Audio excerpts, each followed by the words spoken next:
दोस्तों आइए जानते हैं कि जो रिंगों का कटिंग लेंथ है वो कैसे ज्ञात किया जाता है। दोस्तों इसी रिंग को यदि हम कॉलम में यूज करते हैं तो उसको टाई बोलते हैं, और यदि इस रिंग को बीम में यूज करते हैं तो उसको स्टीरअप बोलते हैं, और लेबर अपने भाषा में इसको रिंग बोलते हैं। हमारे पास एक कॉलम है जिसका डायमेंशन 300 mm बाई 300 mm का है। इसमें दो प्रकार की रिंगों का यूज किया गया है। एक स्क्वायर शेप की रिंग है और दूसरी जो है वो डायमंड शेप की रिंग है। हम एक एक करके दोनों रिंगों का कटिंग लेंथ ज्ञात करना सीखेंगे। अब हम जानते हैं कि ए और बी क्या है। ए और बी जो है कॉलम में जो स्टील बार यूज हुए हैं उनका डाया और उनका लोकेशन बताता है। जैसे ए को हम देखें तो ए और ए, यानी कि कॉलम के चारों कॉर्नर पे जो है वो ए स्टील बार यूज हुआ है। ए चार 1 2 3 4 यानी कि 4 स्टील बार ए, जिसका डाया जो है वो 16 mm है। अब हम देखते हैं बी को। बी जो है ए और बी के सेंटर में, ए और बी के सेंटर में, ए और बी के सेंटर में, ए और बी के सेंटर में बी यूज हुआ है। अब बी कितना है 4, और कितने mm का है 16 mm डाया का है। 1 2 3 और 4, ये तो हो गए स्टील बार। अब हम देखते हैं कि इस कॉलम में क्लियर कवर कितना दिया गया है। इसके लिए हमको इस ड्राइंग के शॉर्ट नोट के पास चलना पड़ेगा। ये है इस ड्राइंग का शॉर्ट नोट। इसमें जो है क्लियर कवर दिया गया है, तो हम देखेंगे कि कॉलम में क्लियर कवर कितना है। तो ये हुआ कॉलम्स। कॉलम में क्लियर कवर जो है वो 40 mm का है। तो इस कॉलम में क्लियर कवर हम 40 mm जो है वो कंसीडर करेंगे, और 40 mm कंसीडर करके उसके बाद से हम इसका कटिंग लेंथ ज्ञात करेंगे। ये हमारा स्क्वायर कॉलम है जिसका डायमेंशन 300 mm बाई 300 mm की है, और इसका क्लियर कवर शॉर्ट नोट में हम लोग देख चुके हैं कि 40 mm और 40 mm, चारों साइड 40 mm है। तो सबसे पहले हम लोग स्क्वायर रिंग को निकालते हैं। ये स्क्वायर रिंग का हमने यहाँ पे फिगर ड्रा किया है। स्क्वायर रिंग का इफेक्टिव लेंथ सबसे पहले हम लोग निकाल लेते हैं। तो सबसे पहले इस साइड का ये रिंग का इफेक्टिव लेंथ निकालते हैं। तो ये हमको 300 mm दिया गया है, और दोनों साइड का क्लियर कवर इसमें से माइनस कर देंगे। तो 40 और 40 80 mm इसमें से माइनस होगा 300 में से, तो ये इफेक्टिव लेंथ निकल जाएगा 220 mm। उसके बाद से कॉलम का जो है इस साइड का इफेक्टिव लेंथ निकाल लेते हैं रिंग का। इसमें से इसके लिए भी 40 mm इधर से और 40 mm इधर से, यानी कि 300 में से 80 mm जो है हम माइनस करेंगे, तो ये साइड निकल जाएगा रिंग का 220 mm। यदि ये स्क्वायर कॉलम है तो ये चारों साइड जो है बराबर होंगे। इसको हम यदि ए मान लें तो ए इक्वल टू 220 mm हो जाएगा। अब हम देखते हैं cutting length of square ring या टाई। ये कॉलम में यूज हो रहा है रिंग, इसीलिए इसको हम टाई बोल रहे हैं, और यही यदि बीम में यूज होता तो इसको हम स्टीरअप बोलते, और लेबर इसको अपने भाषा में रिंग बोलते हैं।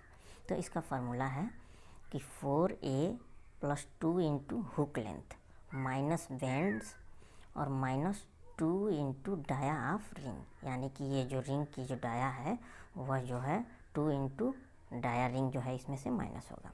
एक एक करके समझते हैं हम लोग। 4 यानी कि 4 साइड, और a यानी कि इसकी जो लेंथ है वो 220 mm ये हो गया।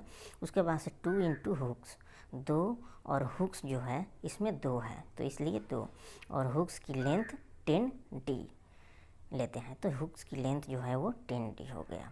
d जो है डाया ऑफ रिंग हो गया, माइनस बेंड्स। बेंड्स कितने हैं तो 2 इंटू 35 डिग्री, दो 35 डिग्री के बेंड हैं। अच्छा, और माइनस 3 जो है 90 डिग्री के बेंड है। 1 2 3, ये 3 जो है 90 डिग्री के बेंड है। उसके बाद से 2 इंटू डाया ऑफ रिंग, ये रिंग की डाया 8 mm की है। हम क्या करते हैं कि जब भी रिंग को मोड़ते हैं तो इसके मोड़ने में क्या है कि सरिया में इलोंगेशन के कारण रिंग की सरिया में वृद्धि हो जाती है, उसी को हम क्या करते हैं माइनस करते हैं। इलोंगेशन के कारण उसकी सरिया की लेंथ में वृद्धि को हम माइनस कर देते हैं।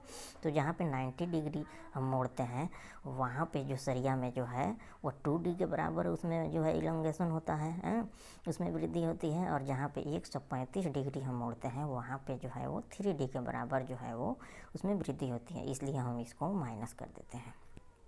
ठीक है।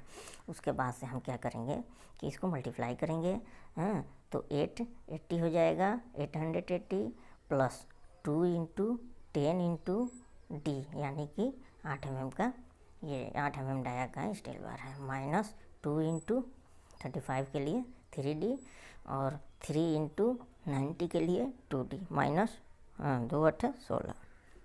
उसके बाद से हम सिंप्लीफाई करते हैं इसको, 880 प्लस 2 इंटू 10 इंटू 8 यानी कि 160, फिर माइनस करते हैं 2 3 और d dia 8 mm, minus 3 2 into 8 mm dia minus 16। उसके बाद से हम इसको सिंप्लीफाई करते हैं तो 1040 माइनस 48 ये और माइनस 16, इसको हम सिंप्लीफाई करते हैं तो 1040 माइनस 112, ये हो जाता है 928 mm या 0.928 mm। ये हो गया इस रिंग का कटिंग लेंथ, इस रिंग का कटिंग लेंथ हो गया। उसके बाद से हम देखेंगे कि ये जो डायमंड शेप की रिंग दी गई है ड्राइंग में, ये डायमंड शेप की जो रिंग है इसकी कटिंग लेंथ कैसे ज्ञात करें। ये हमारा डायमंड रिंग है, इसका कटिंग लेंथ ज्ञात करते हैं। इसका ये साइड जो है इसका लेंथ नहीं मालूम है, ये साइड, ये किसी भी साइड का लेंथ हमें नहीं मालूम है। हमको इस साइड का लेंथ मालूम है, ये 300 mm, जिसमें से 80 mm माइनस करके 220 mm हमने निकाला। और इसको हम क्या करेंगे, सेंटर से डिवाइड करेंगे, 1 से 10 ये और 1 से 10 ये। इसको हम आगे बढ़ाएंगे तो 1 से 10 mm और इसको हम आगे बढ़ाएंगे तो ये 1 से 10 mm। यहाँ पे एक ट्रायंगल बन रहा है, हम पाइथागोरस थ्योरम लगा करके और इसकी सहायता से ये साइड हम निकाल लेंगे।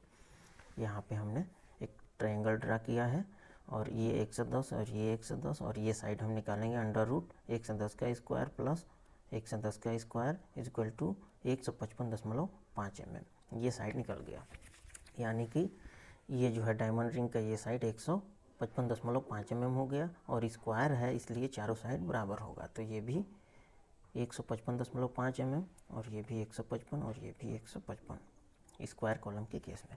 अब हम देखते हैं कि इसका फार्मूला, ये है cutting length of diamond ring. Same वही स्क्वायर कॉलम वाला फार्मूला इसमें भी अप्लाई होगा, 4a plus 2 into hooks length minus bends minus 2 into dia of ring.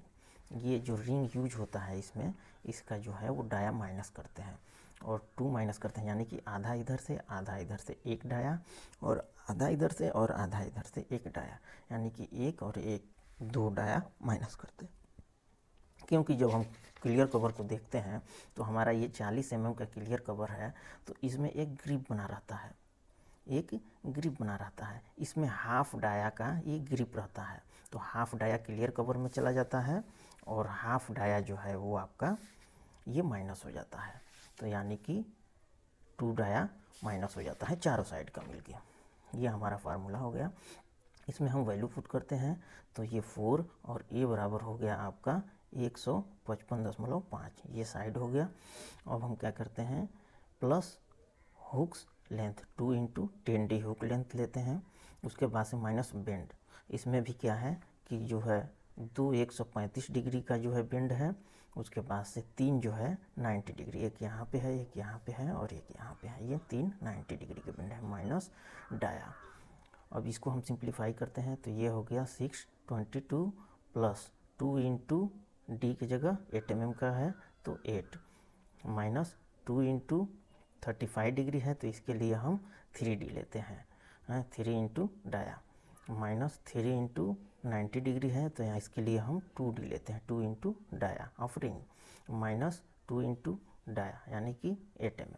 इसको हम सिंप्लीफाई करते हैं तो 622 प्लस 160 ये हो गया और माइनस 2, उसके बाद से 3 इंटू डाया ऑफ रिंग यानी कि 8 mm minus 3 into 2 into dia of ring 8 mm minus 2 into 8 यानी कि 16। इसको सिंप्लीफाई करते हैं तो 782 माइनस 48 और 48 माइनस 16। इसको सिंप्लीफाई करते हैं तो 782 माइनस 112 ये हो गया 670 mm हो गया और मीटर में देखें तो 0.67 mm हो गया। यह तो था कि स्क्वायर कॉलम हो या अगर रेक्टेंगुलर कॉलम भी हो तो हम कटिंग लेंथ कैसे निकालेंगे, रेक्टेंगुलर कॉलम में जो है ये फार्मूला जो है वो चेंज हो जाएगा। यहाँ 4A है, उसके जगह पे 2A हो जाएगा एक साइड का, ये और 2B हो जाएगा एक साइड का। रेक्टेंगुलर कॉलम जो है हम अगले वीडियो में देखेंगे। ये रेक्टेंगुलर कॉलम है, इसके बारे में, इसका कटिंग लेंथ कैसे निकाला जाता है। इसमें जो है वो 3 प्रकार के रिंगों का यूज किया गया है, ये और ये एक रेक्टेंगुलर, यानी कि इसमें 3 प्रकार के हैं, ये दोनों सेम ही है। ये 3 प्रकार के रिंगों का यूज किया गया है। एक जो है ये जो है ट्रायंगल टाइप है, इसको समोसा रिंग कहते हैं, ये सी रिंग बोलते हैं, और ये रेक्टेंगुलर। तो हम आगे वीडियो में जानेंगे कि इसका कटिंग लेंथ कैसे निकालते हैं। दोस्तों ये वीडियो अच्छा लगा हो तो लाइक करें, हमारे चैनल को सब्सक्राइब करें। Thanks for watching this video.